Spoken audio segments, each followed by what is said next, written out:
Hello बच्चों, good morning. कैसे हो आप लोग? स्वागत करते हैं अनअकैडमी के यूट्यूब प्लेटफॉर्म पे। मैं हूं मिश्रा और आज आप लोग को मैं ट्रिग्नोमेट्री यानी नए चैप्टर की शुरुआत कर रहा हूं, ट्रिग्नोमेट्री की यानी त्रिकोणमिति की। उससे पहले मैं कुछ चर्चा करने वाला हूं ऑनलाइन क्लासेस के लिए। मैं बताऊं भाई, ऑनलाइन क्लासेस की फीस हमारी 499 है। इसमें आपको पूरा एसएससी, दरोगा, लेखपाल, एसएससी जीडी और पीईटी यानी 5 सेगमेंट यानी 5 कैटेगरी में बांटा गया है, जिसको आपको पढ़ना है 5 कैटेगरी में। और जो बच्चा तैयारी करना चाहता है वो आके पढ़ सकता है। ऑफलाइन ऑनलाइन दोनों, ऑफलाइन भी खुल चुकी है, 16 तारीख से क्लासेस हमारी चल रही है। नई बैचेस हैं, क्लास केवल डेमो चल रहा है अभी। तो जो बच्चा चाहता है कि आके एडमिशन लेना, डेमो लेना, वो आके अनअकैडमी अल्लाहपुर में और रामबाग में जाके एडमिशन ले सकता है। ठीक, तो जो बच्चे पुराने हैं, शामपुर की तीन बैच चल रही है, तो आके अपना एडमिशन ले लेंगे। फीस ऑनलाइन के लिए 499, ऑनलाइन की 499 फीस है। और इस ऑनलाइन की अगर फीस जमा करते हो तो आपकी जो क्लासेस होंगी यूट्यूब पे चलेगी, परमानेंट चल रही है क्लास। और आपको मैं बता दूं कि थोड़ा सा ध्यान दोगे आप लोग कि ऑफलाइन के साथ साथ ऑनलाइन पढ़ लोगे, यानी जैसे ऑफलाइन आते हो ऑनलाइन आप प्रैक्टिस कर लोगे। आपको फीस जमा किस पे करना है मेरे भाई? ये नंबर 8299643920, इन नंबर इस पे आपको क्या करना है? फीस जमा करना है, यानी 499 का पे करना है। अगर आपको लगता है कि सर मैं कोचिंग आ सकता हूं, तो कोचिंग आके 499 जमा करके अपनी क्लासेस कंटिन्यू कर सकते हो। अगर नहीं कोचिंग में दूर दराज कहीं बैठे हो, ऑफलाइन नहीं आ सकते हो, तो इस नंबर पे आप पेटीएम, गूगल पे, फोन पे, भीम पे कुछ भी कर सकते हो। करने के बाद आप इस नंबर पे स्क्रीनशॉट दे सकते हो। किस नंबर है भाई? 9935585777। इस नंबर पे आप स्क्रीनशॉट दे सकते हो और कर सकते हो कि भाई जो भी एडमिशन हो हमारा, जिस कैटेगरी में आप एडमिशन चाहिए उस कैटेगरी में आप एडमिशन ले सकते हो। चलिए, हम बहुत ज्यादा बात नहीं करेंगे भाई, हर लेक्चर में हम बात करते हैं सब टॉपिक पे, लेकिन आज हम लोग वाकई बात करने वाले हैं ट्राइगो ट्रिग्नोमेट्री में। तो आज मैं कुछ बेसिक चीजें आपको क्लियर कराऊंगा कि बेसिक चीजें क्या होती हैं, बेसिक चीजें हमारा क्या होता है, उस पर चर्चा करने वाले हैं। तो ट्राइगो की बात करते हैं, त्रिकोणमिति।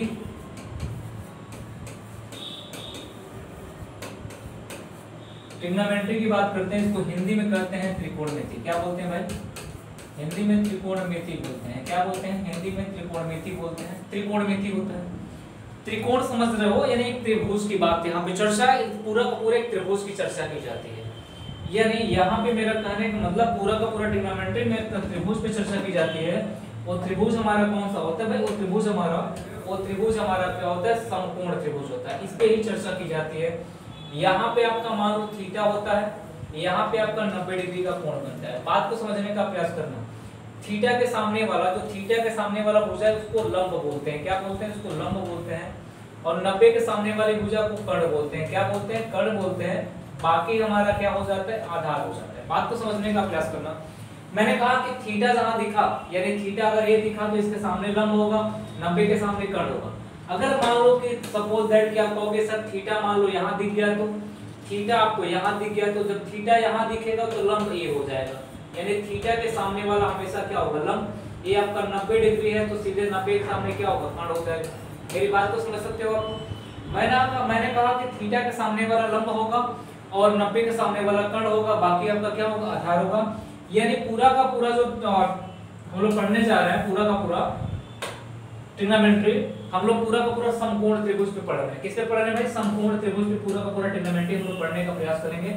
और आपको हम कुछ आधारभूत संरचनाएं बताएंगे, यहाँ पे कुछ ऐसे बेसिक स्ट्रक्चर बातें बताएंगे, जिससे थोड़ा सा आप लोगों को हेल्पफुल मिलेगा पूरा ट्रिग्नोमेट्री में। ये हमारा ए हो गया, इसको मैंने बी मान लिया, इसको सी मान लिया। अगर ये हमारा थीटा है, क्या है मेरे भाई? थीटा है, तो हम कह सकते हैं अगर थीटा है तो ए वाला हमारा लंब हो जाएगा। क्या हो जाएगा? परपेंडिकुलर हो जाएगा। ए हमारा आधार हो जाएगा, ए हमारा क्या हो जाएगा? कर्ण हो जाएगा। बात को समझने का प्रयास करना। तो हमने कहा ट्रिग्नोमेट्री जब पढ़ते हैं हम लोग, ट्रिग्नोमेट्री त्रिकोणमिति पढ़ते हैं, तो पूरा का पूरा इसी त्रिभुज की चर्चा करते हैं हम लोग पूरा का पूरा ट्रिग्नोमेट्री में। यानी ट्रिग्नोमेट्री यानी त्रिकोणमिति, यानी जहां तीन कोणों की बात होती है उसको हम लोग ट्रिग्नोमेट्री कहते हैं। तीनों कोण की संरचनाओं को पढ़ते हैं हम लोग, यानी पूरा का पूरा ट्रिग्नोमेट्री हमारा यही समझ होता है। इसको पाइथागोरस पे हम लोग, जैसे पाइथागोरस आप लोग पढ़े होंगे, पाइथागोरस प्रमेय जब आप पढ़े होंगे, तो पाइथागोरस प्रमेय में, पाइथागोरस प्रमेय जो होगा आपका, पाइथागोरस क्या होगा भाई? पाइथागोरस प्रमेय जो होगा, पाइथागोरस प्रमेय क्या होता है भाई? आप जानते हो क्या होता है पाइथागोरस प्रमेय? कहा जाता है कि लंब का स्क्वायर, यानी लंब का स्क्वायर प्लस आधार का स्क्वायर लंब का स्क्वायर प्लस आधार का स्क्वायर इक्वल टू क्या होता है, कर्ण का स्क्वायर। मैंने आपको पढ़ाया होगा कि समकोण त्रिभुज में दो छोटी भुजाओं के वर्गों का योग तीसरी बड़ी भुजा के बराबर होता है। क्या होता है भाई, समकोण त्रिभुज में दो छोटी भुजाओं के वर्गों का योग तीसरी बड़ी भुजा के बराबर वर्ग के बराबर होता है। दो छोटी भुजाओं के वर्गों का योग तीसरी बड़ी भुजा के वर्ग के बराबर होता है। इसको हम लोग पाइथागोरस प्रमेय के नाम से जानते हैं। अब बात होती है यहाँ पे किस शब्द की बात होती है। सबसे अच्छी बात यहाँ पे जब ट्रिग्नोमेट्री की बात होती है तो हम लोग साइन थीटा, ध्यान देना, sign theta, cos theta, tan theta, क्या बोलते हैं भाई, टैन थीटा, कॉट थीटा, हम लोग बोलते हैं सेक थीटा, हम लोग कॉसेक थीटा, कॉसेक थीटा की चर्चा करते हैं। थीटा जो है आपका, आपको याद होगा कि थीटा की वैल्यू कुछ भी हो सकती है। जब थीटा होगा तब इसकी बात हम बात करेंगे, थीटा की बात करेंगे जब थीटा हमको दिया होगा, कोई ना कोई एंगल दिया होगा तो। यानी ट्रिग्नोमेट्री में इन्हीं की बात करते हैं हम लोग पूरा का पूरा, और इनको कहाँ यूज करते हैं, समकोण त्रिभुज में। यानी मैंने कहा कि ट्रिग्नोमेट्री में किसकी बात करते हैं, समकोण त्रिभुज की बात करते हैं। और किस लैंग्वेज में हम sine theta, cot theta, tan theta, sec theta की लैंग्वेज में ही बात करते हैं। यानी एक अपना ट्रिग्नोमेट्री का अलग लैंग्वेज है, अलग अपना प्रमेय है, और हम कह सकते हैं कहीं ना कहीं ज्योमेट्री से जुड़ा हुआ है। तो आपको यहाँ पे अच्छा फील होगा। आ जाओ भाई, हमने कहा कि भाई सबसे बड़ी बात यह है कि हम कहते हैं कि बताओ कि फिर हमने यहाँ पे बनाया, यहाँ पे एक चीज को समझना। मैंने कहा ये हमारा लंब हो गया, ये क्या हो गया भाई, लंब हो गया। हमने कहा ये हमारा क्या हो गया भाई, ये हमारा आधार हो गया। ये हमारा क्या है भाई, थीटा है। ये हमारा क्या हो गया, कर्ण हो गया। हमने कहा जब साइन थीटा की बात होती है, किसकी बात होती है, साइन थीटा की बात होती है, तो साइन थीटा बराबर लंब बटे में क्या होता है, यानी लंब बटे में कर्ण होता है। क्या होता है मेरे दोस्त, लंब बटे में कर्ण होता है। हमने कहा कि जब cos थीटा की बात होती है, cos थीटा की बात होती है तो आधार बटे में कर्ण होता है। क्या होगा बताइए, आधार बटे में कर्ण होता है। क्या होता है भाई, आधार बटे में कर्ण होता है। हमने कहा जब tan थीटा की बात होती है, tan थीटा बराबर जानते हो sin थीटा बटे cos थीटा, लंब बटे कर्ण, आधार बटे में कर्ण, तो कर्ण से कर्ण कट जाएगा, लंब बटे में क्या हो जाएगा, लंब बटे में आधार हो जाएगा। क्या हो जाएगा भाई, आधार हो जाएगा।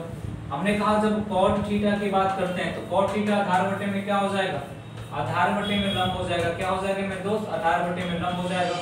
मैंने कहा sec थीटा की बात करते हैं हम लोग, हमने कहा sec थीटा की बात करते हैं कि sec थीटा क्या है, sec थीटा क्या है भाई, sec थीटा बराबर हमारा क्या होता है भाई, cos का इन्वर्स होता है, निकाल सकते हैं। कर्ण बटे में क्या होता है, कर्ण बटे में आधार होता है। क्या होता है भाई, कर्ण बटे में आधार होता है। हमने कहा cosec, cosec थीटा बराबर क्या होता है भाई, sin का इन्वर्स होता है। कर्ण बटे में क्या होता है, एक कर्ण बटे में हमारा होता है आधार। कर्ण बटे में क्या होता है भाई, कर्ण बटे में लंब होता है। कर्ण बटे में क्या होता है भाई, एक कर्ण बटे में लंब होता है। कर्ण बटे में क्या होता है, लंब होता है। इसको आप थोड़ा सा याद रखना। ये वाली जितनी वैल्यू मैंने लिखा इसको आप लोग याद रखना, बाकी और कुछ याद रखने की आवश्यकता नहीं है। आ जाओ कुछ यहाँ की संरचनाओं के बारे में चर्चा करेंगे। मैंने कहा कि मान लो ये आपका, हमने कहा कि ये आपका माइनस, ये आपका प्लस एक्स है, ये आपका क्या है भाई, ये आपका माइनस एक्स है, माइनस एक्स होगा ना। ये आपका क्या है, y है, ये आपका माइनस y है। क्या होगा भाई, ये आपका माइनस y है, ये माइनस क्या होगा, y होगा। हम बात करते हैं यहाँ पे, हमने कहा माइनस y, हमने कहा ओरिजिन पॉइंट है। क्या है मेरे भाई, ओरिजिन पॉइंट है। क्या है मेरे भाई, ओरिजिन पॉइंट है। थोड़ा सा ध्यान देना, समझने का प्रयास करना है। 0 हो गया, ये हमारा क्या हो गया, 90 हो गया, ये हमारा क्या हो गया, 180 हो गया, ये हमारा क्या हो गया भाई, 270 हो गया, और टोटल घूमेंगे तो कितना होगा, 360 हो जाएगा। बात को समझिएगा, जब मैंने कहा कि ओरिजिन पॉइंट ये आपका मिला, हमने कहा कि यहाँ से अगर बात करते हैं, थोड़ा सा ध्यान देना। हमने कहा जब यहाँ से बात करने लगे, यहाँ से मैंने बात की यहाँ पे, हमने कहा कि एक समकोण त्रिभुज यहाँ मैंने बनाया। क्या बनाया, जब एक समकोण त्रिभुज बनाया, ए वाली भुजा हमारी क्या है, ए है, टोटल ध्यान देना। ए वाली भुजा को क्या मान लिया, बी मान लिया। ए वाली भुजा हमारी क्या हो जाएगी, ए स्क्वायर प्लस कितना हो जाएगा, बी स्क्वायर। ए स्क्वायर प्लस कितना होगा, बी स्क्वायर हो जाएगा। फिर समझना मेरी बात को, मैंने कहा कि ये जो ओरिजिन पॉइंट है वो किसको, यानी ए का मान क्या है भाई, बी है। यहाँ पे जब बात करते हैं, थोड़ा सा फिर से ध्यान समझना, यहाँ बात करें तो ये वाली वैल्यू क्या हो जाएगी भाई, यहाँ पे बात करेंगे तो वाली वैल्यू हमारी क्या हो जाएगी, यहाँ पे मैंने अगर बात किया यहाँ पे, ए वाली वैल्यू माइनस ए हो जाएगी, ए वाली वैल्यू बी हो जाएगी। ये डिस्टेंस हमारा क्या हो जाएगा, ए स्क्वायर प्लस क्या हो जाएगा, बी स्क्वायर हो जाएगा। बात को समझने का प्रयास करना। मैंने कहा आगे मैंने बढ़ा, आगे बढ़ा तो मैंने कहा कि ए वाली वैल्यू माइनस बी हो जाएगी, ये क्या हो जाएगी, माइनस बी हो जाएगी। ए वाली वैल्यू आपकी क्या होगी, ए स्क्वायर प्लस कितना हो जाएगा, बी का स्क्वायर, माइनस होगा तो भी प्लस हो जाएगा। मैंने कहा कि ए वाली वैल्यू क्या हो जाएगी भाई, ए वाली वैल्यू आपने निकालो, हमने कहा कि अगर कोई वैल्यू आपके सामने रख रहा है यहाँ पे, ये आपका माइनस क्या हो रहा है, बी हो रहा है, ये माइनस बी हो रहा है, ये आपका ए है, ये वैल्यू हमारा हो जाएगा कितना, ए स्क्वायर और प्लस कितना हो जाएगा, बी स्क्वायर। ये एक चीज आपने देखा कि ये आपका ओरिजिन पॉइंट ए भी था, बात को समझना, ये आपका ओरिजिन पॉइंट क्या था मेरे भाई, ये आपका ओरिजिन पॉइंट ए था, ये क्या भाई, ये आपका ओरिजिन पॉइंट है माइनस ए कामा कितना, बी, आपका कोऑर्डिनेट है, ये आपका कोऑर्डिनेट कितना है भाई, ये आपका कोऑर्डिनेट माइनस ए कामा माइनस बी है, ये आपका कोऑर्डिनेट क्या है भाई, ए कामा माइनस बी है। बात को समझना, ये पहले कोऑर्डिनेट की बात कर रहा है, दूसरे कोऑर्डिनेट की बात कर रहा है, तीसरे की बात कर रहा है, चौथे की बात कर रहे हैं। आप साइन थीटा की बात करें, कहां पे साइन थीटा प्लस होगी और कहां पे साइन थीटा क्या होगी, माइनस होगी। हमने कहा इसको हमने थीटा यहां पे मान लिया, थीटा थोड़ा सा मैंने इसको मान लिया, मैंने कहा इसमें थीटा मैंने इसको मान लिया, हमने कहा इसमें थीटा मैंने इसको मान लिया, मैंने इसमें कहा इसमें थीटा हमने इसको मान लिया। तो हमने कहा कि जब हम बात करते हैं साइन थीटा की, ध्यान देना भाई, जब साइन थीटा की बात करते हैं हम लोग, जब हम लोग साइन थीटा की बात करना शुरू किए, हमने कहा तो साइन थीटा बराबर क्या होता है, साइन थीटा बराबर लंब बटे कर्ण होता है, यानी b बटे में कितना हो जाएगा, b बटे में हो जाएगा under root a square plus क्या हो जाएगा, a square plus b square हो जाएगा। हमने कहा cos थीटा की वैल्यू कितनी हो जाएगी, आधार बटे में कितना हो जाएगा भाई, a बटे में कितना होगा, b हो जाएगा, सॉरी आधार बटे में कितना हो जाएगा, कर्ण हो जाएगा, आधार बटे में कितना हो जाएगा हमारा, आधार बटे में under root a square plus क्या हो जाएगा, under root a square plus कितना होगा, b स्क्वायर हो जाएगा। हमने कहा tan थीटा की वैल्यू कितनी हो जाएगी, tan थीटा हो जाएगी हमारी अंडर कितना हो जाएगा भाई, b बटे में a हो जाएगा। हमने कहा cot थीटा बराबर कितना होगा, cot थीटा बराबर a बटे में b हो जाएगा। बात को समझने का प्रयास करना। मैंने कहा पहले चतुर्थांश में sin भी प्लस में था, cos भी प्लस में था, tan भी प्लस में था, cot भी प्लस में था। दूसरी बात यह है कि अगर मान लो कि दूसरे चतुर्थांश में जैसे जैसे हम लोग बढ़ते हैं तो हमने कहा कि दूसरा चतुर्थांश आपका यह है, मैंने कहा sin की जब बात मैंने किया, sin थीटा बराबर क्या होता है, लंब बटे में कर्ण होता है, b बटे में कितना हो जाएगा भाई, b बटे में अंडर रूट क्या हो जाएगा, a स्क्वायर प्लस क्या हो जाएगा, b स्क्वायर हो जाएगा। हमने कहा cos थीटा बराबर क्या हो जाएगा, cos थीटा बराबर मेरे भाई हो जाएगा a हो जाएगा b बटे में माइनस a बटे में कितना हो जाएगा, ये हो जाएगा माइनस a बटे में कितना हो जाएगा भाई, ये हो जाएगा b सॉरी माइनस a बटे में हो जाएगा हमारा अंडर रूट a स्क्वायर कितना, under root a square plus b square हो जाएगा। इसका मतलब सेकंड चतुर्थांश में sin माइनस में cos माइनस में आ गया। हमने कहा tan की बात करते हैं, tan थीटा बराबर क्या हो जाएगा भाई, एक कट जाएगा b बटे में कितना होगा माइनस a। हमने कहा cot थीटा बराबर क्या हो जाएगा, cot थीटा बराबर हो जाएगा ये हो जाएगा माइनस a बटे में कितना होगा b। बात को समझना, मैंने कहा कि पहले चतुर्थांश में सारे क्या थे, पॉजिटिव थे, पहले चतुर्थांश में सारे क्या थे, पॉजिटिव थे। दूसरे चतुर्थांश में केवल साइन क्या था मेरा, पॉजिटिव था, बाकी सब क्या थे, नेगेटिव थे। दूसरे चतुर्थांश में साइन मेरा क्या था भाई, केवल पॉजिटिव था, बाकी सब क्या थे, नेगेटिव थे। जब तीसरे चतुर्थांश की बात करते हैं तो जब तीसरे चतुर्थांश की बात करते हैं तो हमने कहा कि sin थीटा बराबर क्या होगा भाई, sin थीटा बराबर क्या होगा, माइनस b बटे में कितना होगा, लंब का काम ये करेगा। हमने कहा माइनस b बटे में under root a square plus क्या हो जाएगा, a स्क्वायर प्लस क्या हो जाएगा भाई, b स्क्वायर हो जाएगा। हमने कहा cos थीटा की बात कर रहे हैं तो हमने कहा कि माइनस a बटे में कितना हो जाएगा, under root a square plus क्या हो सॉरी a स्क्वायर प्लस क्या हो जाएगा, b स्क्वायर हो जाएगा।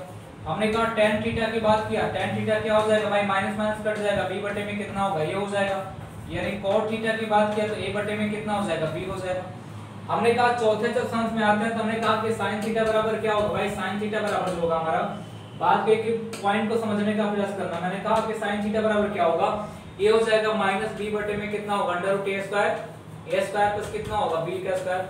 हमने कहा cos थीटा बराबर क्या होगा भाई, a बटे में under root a square plus क्या हो जाएगा, b का स्क्वायर हो जाएगा। मैंने कहा tan थीटा बराबर क्या हो जाएगा, tan थीटा बराबर हो जाएगा माइनस b बटे में a हो जाएगा। मैंने कहा cot थीटा बराबर क्या हो जाएगा, a बटे में कितना होगा, माइनस b हो जाएगा। एक चीज को आप ध्यान समझना, एक चीज क्या हमारी कंडीशन कह रही है, कंडीशन ये कह रही है एक चीज बताओ कि अगर मैं बात करूं चतुर्थांश की, अगर बोला कि मान लो कि जब 0 से हम लोग कहां पहुंचे 90, जब 0 से 90 पहुंचे तो जिस पहले चतुर्थांश में सारे पॉजिटिव में एक चीज और होती है, हमने कह सकते हैं कि cos थीटा बराबर होता है 1 बटे में sec थीटा, क्या होता है sec थीटा, और cosec थीटा बराबर सॉरी और उसके बाद sin थीटा बराबर क्या होता है मेरे भाई, sin थीटा बराबर होता है मेरा, हम कह सकते हैं sin थीटा बराबर होता है 1 बटे में क्या होता है भाई cosec थीटा होता है। यानी sin की जहां वैल्यू प्लस होगी वहां cosec की वैल्यू प्लस होगी, जहां cos की वैल्यू प्लस होगी वहां sec की वैल्यू भी प्लस होगी। तो इसमें थोड़ा सा तो यहाँ पे जगह नहीं था तो तो हमने कहा कि अगर साइन थीटा आपका प्लस है तो कॉसेक भी प्लस होगा, कॉस प्लस है तो सेक भी प्लस होगा, टेन और कॉट दोनों प्लस में ही है। पहले चतुर्थांश में sine theta, cos theta, tan theta, cot theta सब प्लस में आएंगे, लेकिन जैसे दूसरे चतुर्थांश में पहुंचे हमने कहा साइन आपका प्लस में रहेगा। कौन आपका प्लस में रहेगा भाई? आपका साइन प्लस में रहेगा। साइन जब प्लस में रहेगा तो कॉसेक भी प्लस में रहेगा। कॉसेक मैंने लिखा नहीं, लेकिन कॉसेक थीटा प्लस रहेगा। कॉस थीटा आपका नेगेटिव है, टेन थीटा और कॉट थीटा भी क्या आपका नेगेटिव है।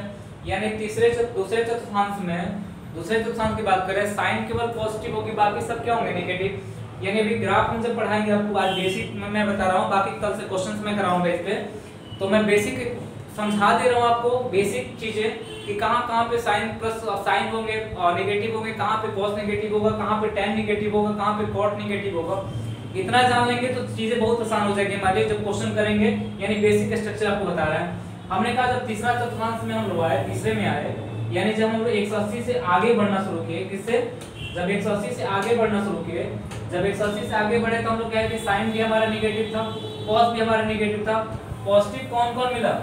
टेन और कॉट। यानी साइन का जो फॉर्म होता है कॉसेक भी आपका नेगेटिव होगा, सेक कॉस का जो फॉर्म होता है सेक भी आपका नेगेटिव होगा। चौथे में आए तो मैंने कहा कि केवल कॉस को छोड़ दिया जाए तो बाकी सब किसमें होगा? नेगेटिव। साइन भी नेगेटिव होगा, टेन भी नेगेटिव होगा, कॉट भी नेगेटिव होगा, कॉसेक भी नेगेटिव होगा, कॉस और सेक आपका क्या हो जाएगा? पॉजिटिव हो गया। यानी मेरा कहने का मतलब जब हम 0 से आगे बढ़े, 0 से कहां तक जाए? 90 तक, इसमें सारे वैल्यू पॉजिटिव। जब साइन 0 की बात हो रही है, 0 से 90 की बात हो रही है, तो सारे पॉजिटिव में आते हैं, सबका मान पॉजिटिव में आता है। लेकिन जैसे 90 से 180 के बीच में जाते हैं तो हम कहते हैं केवल साइन पॉजिटिव, बाकी नेगेटिव आते हैं। जहाँ 180 से 270 के बीच में आते हैं तो हम कह सकते हैं कि केवल हमारा क्या? टेन कॉट पॉजिटिव है, बाकी सब नेगेटिव है। जब 280 से 360 के बीच में चौथे चतुर्थांश में आते हैं तो हमने कहा कि क्या होता है भाई? साइन, टेन, कॉट सब नेगेटिव, केवल पॉजिटिव कौन है? कॉस केवल पॉजिटिव होता है। क्या मैं समझा पाया आपको इतनी चीजें? अगर आप ये चीजें समझ पाए होंगे तो मुझे लगता है कि मैं इस पे क्वेश्चन जब कराऊंगा तो आपको कोई दिक्कत नहीं। इसको याद रखना, थीटा के सामने हमेशा लंब होता है। इन्हीं पे चर्चा करनी है, पूरी की पूरी कहानी इसी पे करना ट्रिग्नोमेट्री पे, और पूरा का पूरा बेस आपका मैंने आपके सामने रख दिया। इन्हीं को पढ़ना है और इसके बाद पूरा का पूरा फिगर पे काम करनी है। अगर थोड़ा सा अगर आप जानकार नहीं हो कोई बात नहीं, बस इतना जानकारी आपको होना चाहिए कि किस चतुर्थांश में यानी कब वैल्यू साइन नेगेटिव हो जाएगी, कब वैल्यू साइन पॉजिटिव हो जाएगी, कब वैल्यू कॉस नेगेटिव हो जाएगी, कब वैल्यू कॉस पॉजिटिव हो जाएगी। इसके बाद मुझे किसी चीज की जरूरत नहीं है। तो चलिए आज की क्लास मैं यहीं पे खत्म करता हूं, और आज मैं केवल बेसिक स्ट्रक्चर बताया आपको, यानी ट्रिग्नोमेट्री का मैं बेसिक स्ट्रक्चर बताया। और मुझे लगता है कि अगर आप थोड़ा सा मेरे साथ अगर इस पे काम कर लोगे तो ट्रिग्नोमेट्री का हर क्वेश्चन मैं आपको और बता दूंगा। कोई भी क्वेश्चन ट्रिग्नोमेट्री का हो, सारे क्वेश्चन हम लोग इसी बेस पे कर ले जाएंगे। तो चलिए मिलते हैं हम लोग। भाई लाइक शेयर कमेंट करते रहना भाई, सभी लोग जो देख रहे हैं ना लाइक शेयर कमेंट करते रहना, भूलना मत लाइक शेयर कमेंट करने का। ऑफलाइन कोचिंग खुल गई, ऑफलाइन कोचिंग में आना शुरू कर दो, ऑनलाइन आपकी प्रैक्टिस चलती रहेगी, बाकी जो होगा देखा जाएगा आगे। लेकिन ऑफलाइन में आप आओ और अपने साथ 2 4 5 बच्चे लेके आओ, जिससे कि थोड़ी सी जनसंख्या बढ़े और आपका भी जो परिवार है थोड़ा सा मजबूत हो जाए। चलिए मिलते हैं हम लोग अगली क्लास में। आज के लिए इतना ही, धन्यवाद।